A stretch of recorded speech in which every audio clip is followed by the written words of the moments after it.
Good evening, greeting to all. I am Ramo Singh, SLA legal advisor. Today I have to discuss three cases and case studies that are very beneficial to all of you. एक case है royal Enfield replacing defective vehicle. जो defective vehicle थी वो बार बार garage ले जाता था, workshop ले जाता था और बनती नहीं थी, गाड़ी लीक करती थी और परेशान हो गया। परेशान होने के बाद उन्होंने केस किया था, डिस्ट्रिक्ट फोरम में केस किया था। In its order ruled in favour of the purchaser. जो परचेज करने वाले थे उनके फेवर में ऑर्डर किया था। Motorcycle Enfield and in held both the dealer and the manufacturer jointly liable. और उन्होंने एनसीडीआरसी एसी मतलब डीसीडीआरसी ने, जो डिस्ट्रिक्ट फोरम ने जो फैसला दिया था उनके फेवर में दिया था, और जो डीलर है और जो ओईएम है उनको दोनों को लायबल ठहराया था। Motorcycle and to replace the motorcycle without any, मतलब किसी भी तरह का कोई पैसा नहीं लगेगा, वो मोटरसाइकिल बदल के दे या तो उसके पूरे पैसे काट के दे दें। आरटीओ रजिस्ट्रेशन वगैरह, जो इंश्योरेंस वगैरह, वो सब भी देने के लिए अंडरवर्ल्ड लिटिगेशन की कास्ट भी लगाई। तो ऐसे ही अगर कोई डिफेक्टिव मटेरियल है, डिफेक्टिव गाड़ी है, डिफेक्टिव व्हीकल है, कोई प्रॉब्लम आती है तो केस किया जा सकता है। ये बताने के लिए कि रॉयल एनफील्ड के केस में जो है ना, उसमें बदल करके दिया गया और वो केस ऊपर तक गया और वहाँ से ही यही फैसला है। Google Maps location history, Google timeline access is illegal act. बहुत तेजी के साथ जो है ना, प्राइवेट इंश्योरेंस कंपनियां इन्वेस्टिगेशन करवाती हैं। गूगल मैप, गूगल ऐप और गूगल की टाइमलाइन सब चीज़ों देखती हैं। देख करके आपको आपके क्लेम को रिजेक्ट कर देती हैं। कई बार ऐसा भी होता है कि आदमी का गूगल टाइमलाइन बंद है, नहीं आया, या कहीं और भी है, मोबाइल नहीं लिया हुआ है, तो बिना मोबाइल के गया हुआ है, ऐसी स्थितियाँ आ जाती हैं, तो वो लोग नो क्लेम कर देते हैं। ऐसे में एक मेडिक्लेम पॉलिसी में किसी बंदे ने मेडिक्लेम पॉलिसी ले रखी थी। पॉलिसी तो जितनी बड़ी छोटी थी उसको समझ जाएंगे, जान जाएंगे, तो कोई भी किसी भी पॉलिसी में भी ऐसा हो सकता है। तो उन्होंने पॉलिसी लिया और पॉलिसी के बाद मेडिक्लेम का एक केस आ गया और उसमें 40-50 हज़ार रुपये उनके खर्चे हुए। अस्पताल के सभी डॉक्टरों ने अपनी रिपोर्ट लगाई थी, टेस्ट हुए थे, सब कुछ हुआ, अस्पताल वो गए थे, अस्पताल में भर्ती थे। लेकिन डॉक्टरों की रिपोर्ट, डॉक्टरों की जो डायग्नोसिस है, वो उसके अलावा जो भी एग्जामिनेशंस हुए, जो परीक्षण हुए प्रयोगशालाओं में, वो सब बता रहे हैं कि वो वहाँ पे मौजूद था, तभी तो हुआ।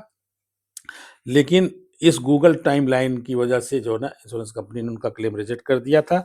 वो जो है कोर्ट गए, डीसीडीआरसी गए, वलसाड का था केस, और बाकी ऊपर चलता गया केस, और सब में अंत में फैसला यही आया कि ये गूगल टाइमलाइन इलीगल है।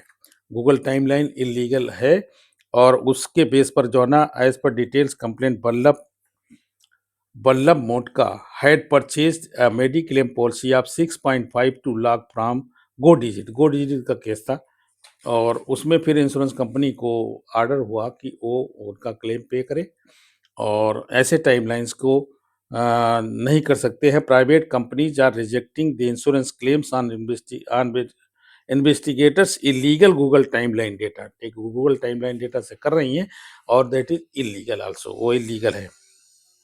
Motor accident claim covered the third party but not strictly only third party. Only third party. Motor vehicle insurance protects a policyholder against claim made by third party for damages due to the policyholder's actions. But what about the claim against injury death of the policyholder themselves? Policy holder का ही अगर हो जाए, तो मान लीजिए कि ऐसा एक गाड़ी थी और गाड़ी में जो है ना, दोनों मियाँ बीवी जा रहे थे। मियाँ के मतलब पति के नाम पे गाड़ी थी और पति पत्नी दोनों खत्म हो गए। पत्नी वाले केस को तो इन्होंने थर्ड पार्टी मान करके दे दिया, लेकिन पति वाले केस को बोले कि तो वो ओनर था, और कोर्ट ने उसको फैसला दिया कि नहीं, वहाँ पे ड्राइवर होने के बावजूद भी वो थर्ड पार्टी थे, क्योंकि एक्सीडेंट हुआ, एक्सीडेंट होने में उनको क्लेम दिया गया। तो अपेक्स कोर्ट में जाकर के ये मैटर जो ना, file hearing the compensation plea of A minor girl, जो बच्ची उसकी बच्ची हुई थी, उन्होंने केस किया था, तो माँ का तो मिला, उसका भी बाप का वाला भी मिला, लेकिन वो एक लिमिटेड दायरे में मिला, क्योंकि उसको जो है ना, कोर्ट ने किस तरह से थर्ड पार्टी माना ये भी समझिए।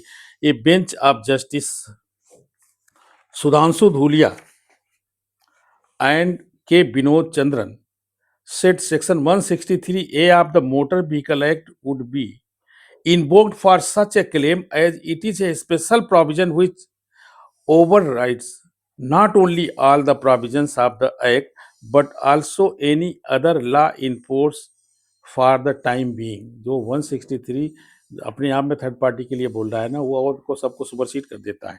In this case, minor was awarded compensation by the insurance company for the death of her mother, but not for her father, as he was himself the insured party. The bench said. Bench का क्या कहना था?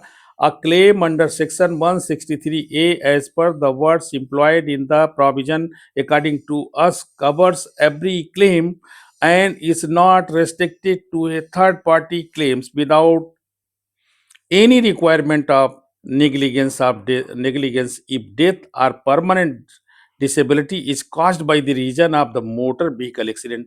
Motor vehicle के accident होने की वजह से permanent disability आ गई या उसकी डेथ हो गई, तो वो तो उस थर्ड पार्टी में ही काउंट होगा. This would also take into the liability with respect to the owner और driver stepped into the shoes of the owner. उसी के शूज में, अपने ही शूज में वो फिट हो गया. If the claim is made under section 163A, divorce, the statutory liability under section 147 or contractual liability as reduced to the writing. Insurance company, however, took the stand that the petition having succeeded to the estate of owner who died in the accident cannot at the same time be the person who has the liability and is the recipient of the compensation.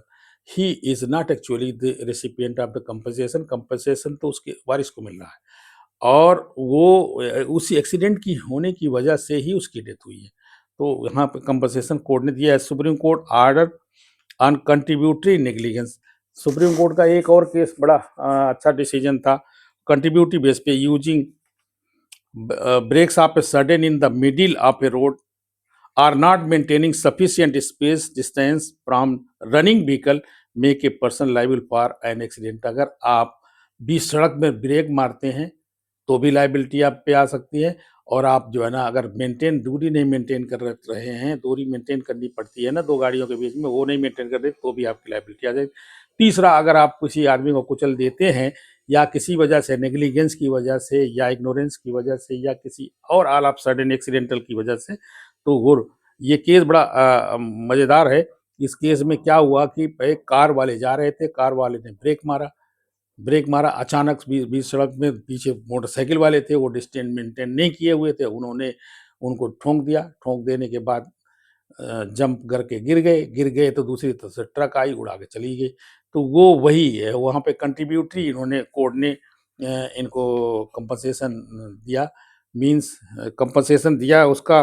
Court orders 20% bike, जिस bikes ने maintain नहीं किया हुआ था और मर गए थे, उन्हीं के 20% लेस हो गया. मान के चलिए कि उनको लाइबल सम ठहरा दिया.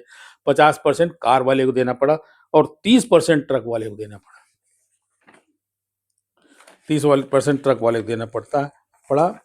मीन्स ये हुआ कि ये केस बताने के पीछे थोड़ा लॉजिक ये है कि आप लोग समझें, समझने के बाद जो है अपना भी एनालाइज करें.